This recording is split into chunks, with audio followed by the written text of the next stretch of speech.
আসসালামু আলাইকুম। আমার দুটি প্রশ্ন আছে। প্রথমটি হচ্ছে, মুসলমান মেয়েরা ইসলাম ধর্ম অনুসরণ করে কেন অমুসলিমদের বিয়ে করতে পারে না? আমার আরো একটি প্রশ্ন আছে, ইসলামে এটা সিদ্ধ যে একজন পুরুষ 4 বার বিয়ে করতে পারেন। দ্বিতীয় বিয়ের ক্ষেত্রে প্রথম স্ত্রীকে কি জানাতে হয়, নাকি না জানিয়েই দ্বিতীয় বিয়ে করা যায়? বন্ধুটা প্রশ্ন করলেন, তিনি প্রশ্ন করলেন, প্রথম প্রশ্নটা হচ্ছে তার জানা মতে ইসলামে এটা আবশ্যক যে দ্বিতীয় স্ত্রী গ্রহণের আগে প্রথম স্ত্রীর অনুমতি নিতে হয়। এবং তার প্রথম প্রশ্নটা হচ্ছে যে ইসলামে কেন একজন পুরুষ অমুসলিম কোনো মেয়েকে বিয়ে করতে পারে না। আপনার প্রথম দুঃখিত, প্রশ্নটি এরকম যে মুসলিম পরিবারে জন্মগ্রহণকারী একটি মেয়ে কোনো অমুসলিমকে বিয়ে করে ইসলাম ধর্ম অনুসরণ করতে পারে কিনা। মুসলিম পরিবারে জন্মগ্রহণকারী কোনো মেয়ে কেন অমুসলিম পুরুষদের বিয়ে করে ইসলাম ধর্ম অনুসরণ করতে পারে না? কারণটা হচ্ছে এটা আমাদের স্রষ্টা আল্লাহ সুবহানাহু ওয়া তাআলার নির্দেশের বিপরীত। আল্লাহ বলেছেন পবিত্র কোরআনে সূরা বাকারা অধ্যায় নম্বর 2 আয়াত নম্বর 221 যে তোমরা মুশরিককে বিয়ে করো না যতক্ষণ না সে ঈমান আনে, মূর্তি পূজারীকে বিয়ে করো না, অবিশ্বাসীকে বিয়ে করো না যতক্ষণ না সে ঈমান আনে। এমনকি যারা ঈমান এনেছে তারা যদি কৃতদাস হয়, যারা ঈমান আনেনি তাদের চেয়ে ওই ঈমানদার অনেক অনেক ভালো। যদিও ওই মুশরিক মানুষ, ওই অমুসলিম তোমাদের মুগ্ধ করে, তবুও এমনকি যদি সে বিশ্বের সেরা সুন্দর পুরুষ হয়, সবচেয়ে ধনী ব্যক্তি হয়, আর সে যদি অমুসলিম হয় তার চেয়ে একজন মুসলিম পুরুষ সে কালো কুৎসিত কৃতদাস হলেও অনেক অনেক বেশি ভালো। একইভাবে তার বলা হয়েছে যে একজন পুরুষ কোন নারী ঈমান না আনা পর্যন্ত তাকে বিয়ে করবে না। একজন মুসলিম নারী যদি কৃতদাস হয় তবুও সে ওই মোহনীয় অমুসলিম নারী অপেক্ষা অনেক ভালো। আর যৌক্তিক কারণটা হচ্ছে বোন যে কোনো গাড়ি বা কোনো বাহনের একটি চাকা যদি হয় বাইসাইকেলের আর অপর চাকাটি হয় ট্রাকের, তাহলে কি সেটা চলবে? স্বাভাবিক তো চলবে না।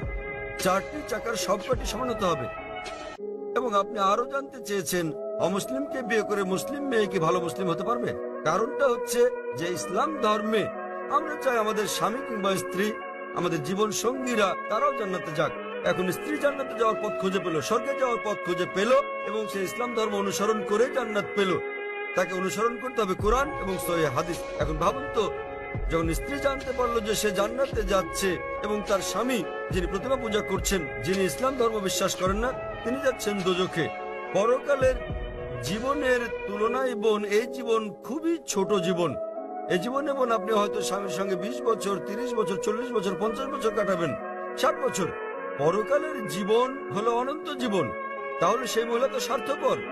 একজন ভালো মুসলিম বা ভালো মুসলিমা, একজন ভালো মুসলমান পুরুষ কিংবা নারী চাইবেন তার জীবন সঙ্গী, তার স্বামী কিংবা স্ত্রীও জান্নাতে যাক। সুতরাং এটাই কারণ, এজন্যই স্বামী এবং স্ত্রী দুজনেরই মুসলমান হওয়া জরুরি।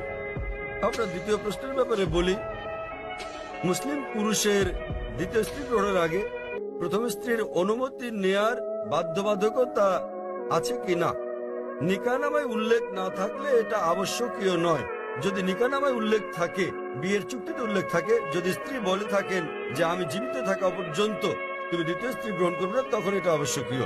যদি নিকাহনামায় না থাকে এটা, তাহলে আবশ্যকীয় নয়। তবে অন্তত তাকে অবহিত করতে হবে। কেন? দ্বিতীয় স্ত্রী গ্রহণের নিয়মের এটা একটা অংশ বলতে পারেন। কোরআনে বলা হয়েছে সূরা নিসা অধ্যায় 4 আয়াত নম্বর 3, তোমাদের পছন্দের নারীদের বিয়ে করো 2, 3 বা 4 জনকে, তবে সুবিচার করতে না পারলে একজনকে।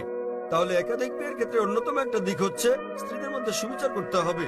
তো যদি প্রথম স্ত্রীকে এটা না জানান, তাদের মধ্যে সুবিচার করবেন কিভাবে? তখন হয়তো আপনি মিথ্যে বলবেন, অফিসের কাছে যাচ্ছেন, বোম্বের বাইরে যাচ্ছেন ইত্যাদি বলতে পারেন। কিন্তু যদি আপনি দ্বিতীয় বিয়ে করেন, প্রথম স্ত্রীর অনুমতি নেওয়া সেখানে আবশ্যকীয় না হলেও উভয় স্ত্রীর মধ্যে সমান আচরণের কথা ভেবে আপনাকে অন্তত বিষয়টা থেকে জানাতে হবে। আশা করি উত্তরটা পেয়েছেন। ধন্যবাদ।